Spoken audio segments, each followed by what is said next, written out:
Press conference कराकर announcement किया कि हमें कांग्रेस को ये मार उत्तर प्रदेश में इस घटनी पड़ी है कि उत्तर प्रदेश के जवानों ने एक पार्टी बना दी है जिसको वो बहुजन समाज पार्टी कहते हैं।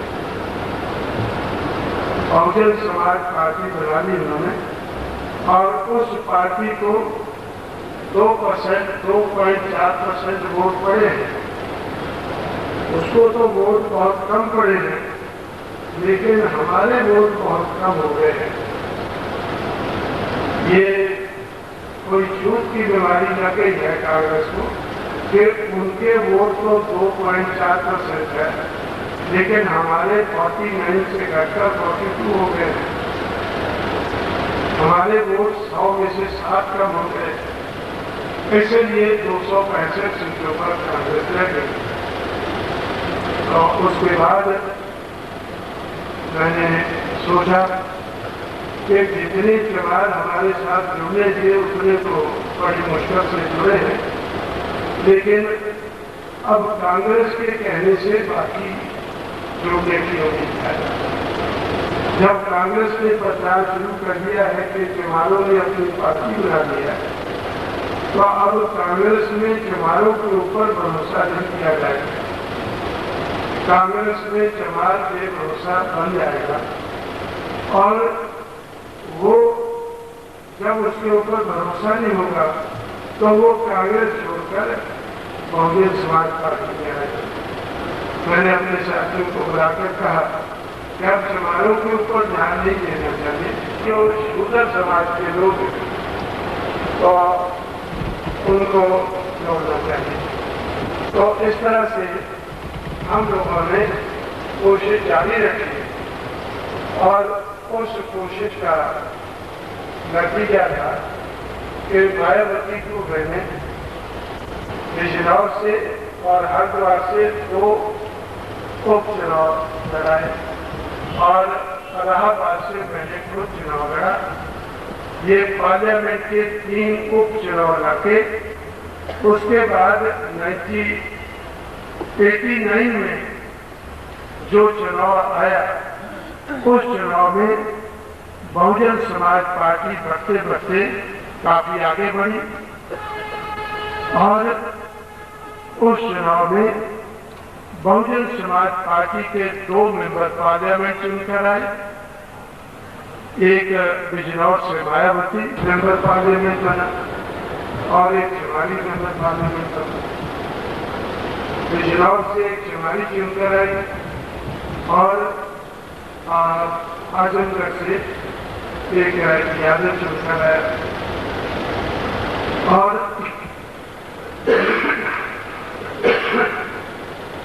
बाकी कई शूद्र समाज के हमारे उम्मीदवार चुनकर आए और 15 MLA जो चुनकर आए उसमें 5 मुसलमान भी थे। 5 मुसलमान, 4 चमार और बाकी 15 में से बाकी 9 शूद्र समाज के दूसरे लोग चुनकर आए, जिसमें यादव और कुर्मी और सैनिक बुल्दी के जो है पेशवा वगैरह ये चुनकर आए। इस तरह से बहुजन समाज ऑफिशियल चुनाव के माध्यम से बहुजन समाज उत्तर प्रदेश में बना और चुनाव के माध्यम से 2 पार्लियामेंट की सीटें और एक 15 असेंबली की सीटें उत्तर प्रदेश में वो जीता और वोट के हिसाब से जो 2.4% हमें वोट पड़ा था, वो वोट के हिसाब से हमें 9% वोट पड़ गया। तो इस तरह से वोट के हिसाब से, सीट के हिसाब से 89 के चुनाव में उत्तर प्रदेश में बहुजन समाज बड़े पैमाने पर बनना शुरू हुआ।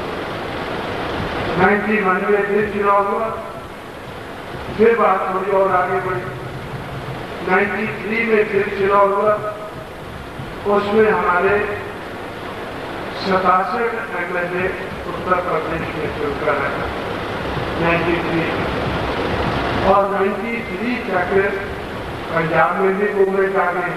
उत्तर प्रदेश से दूसरे नंबर पर उस वक्त पंजाब चला करता था। जो पंजाब आज सबसे पीछे चल रहा है वो 92 में वो उत्तर प्रदेश से दूसरे नंबर पर था।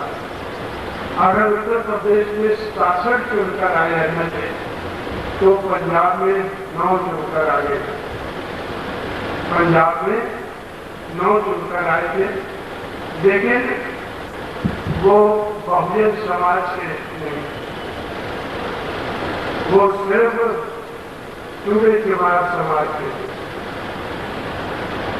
उसमें 9 में से 6 आदि धार्मिक, 2 रामदासी, 1 वैश्य,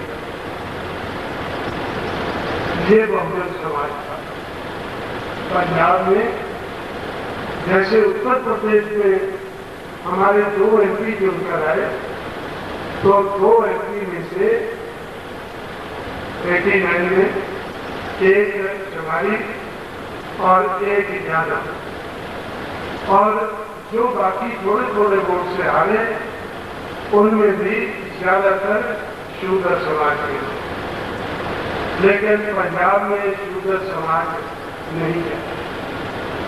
शूद्र समाज के ऊपर गुरु गोविंद सिंह का, किसी भी गुरु का कोई भी असर नहीं पड़ा।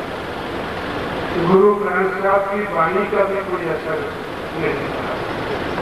तो सिर्फ ये 9 MLA चुनकर आए, जिसमें से 6 बॉम्बे के आदि धार्मिक, 2 मालवा से रामदासी और 1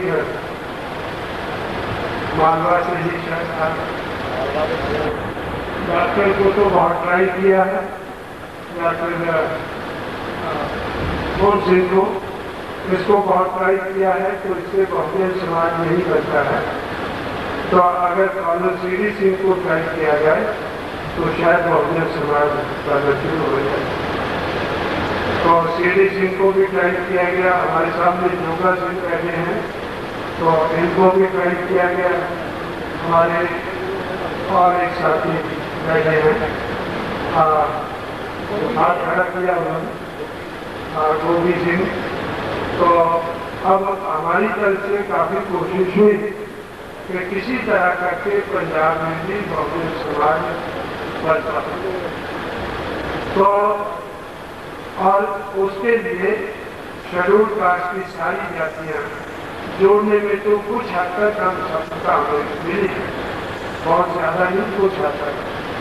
लेकिन जो शूद्र समाज के लोग हैं वो अभी तक शूद्र और अति शूद्र समाज मिलकर मनुवाद का मुकाबला करने के लिए अभी तक पंजाब में हम कामयाब क्यों नहीं हुए हैं, मुझे सिर्फ अब पता चला जब 300 साला मनाया, जब 300 साला मनाया गया अनंतपुर साहब में, तब मुझे पता चला कि पंथ में वो शक्ति नहीं है, पंथ में वो शक्ति नहीं है जो गुरुओं की वाणी को सच्चा साबित कर सके। गुरुओं ने कहा है मानस की जात सब एक ही पहचान हो। 300 साल में ये बात को पंथ साबित नहीं कर पाया। इसलिए पंथ के ठेकेदारों में पहुंचकर मैंने उनसे कहा कि ठेकेदारों, आप ठेका लेकर तो बैठे हैं, आपने भीड़ भी बहुत इकट्ठी की हुई है, जैसे आप लोगों ने इकट्ठी कर ली, तो लेकिन